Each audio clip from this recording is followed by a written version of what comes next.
छोटे लोगों के देश में बड़ा आदमी बहुत समय पहले की बात है। एक नाविक था जिसका नाम गुलिवर था।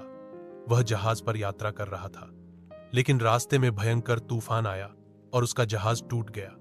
किसी तरह तैरकर वह एक अनजान जगह पर पहुंच गया। सुबह जब उसकी आंख खुली तो उसने देखा कि वह जमीन पर बंधा हुआ है। उसके पूरे शरीर पर सैकड़ों रस्सियां थीं।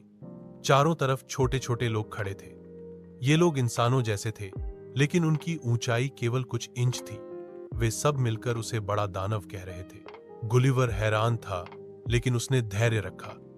धीरे धीरे छोटे लोग उससे घुलने मिलने लगे। उन्होंने देखा कि यह बड़ा आदमी उन्हें कोई नुकसान नहीं पहुंचाता।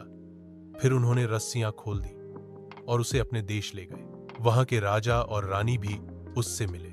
छोटे लोग उसके शरीर को देखकर चकित हो जाते थे। वह उनके घर से भी ऊंचा था। वह उसकी मदद से बड़े बड़े पत्थर उठवाते और भारी काम कराते। गुलिवर भी उनकी रक्षा करता। एक बार जब पड़ोसी देश ने हमला किया तो गुलिवर ने अपने विशाल शरीर और ताकत से उन्हें हरा दिया। लेकिन धीरे धीरे छोटे लोगों को डर लगने लगा कि इतना बड़ा आदमी अगर नाराज हो गया तो पूरा देश बर्बाद कर सकता है। इसीलिए उन्होंने गुलिवर को वापस भेजने की योजना बनाई।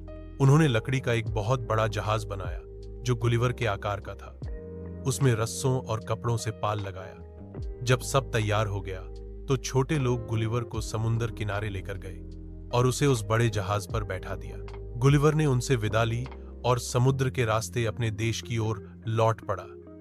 डाला इस कहानी से सीख मिलती है कि चाहे कोई कितना भी बड़ा या ताकतवर क्यों ना हो, समझदारी और धैर्य से ही दोस्ती और सम्मान मिलता है। Don't forget to like, share, and subscribe.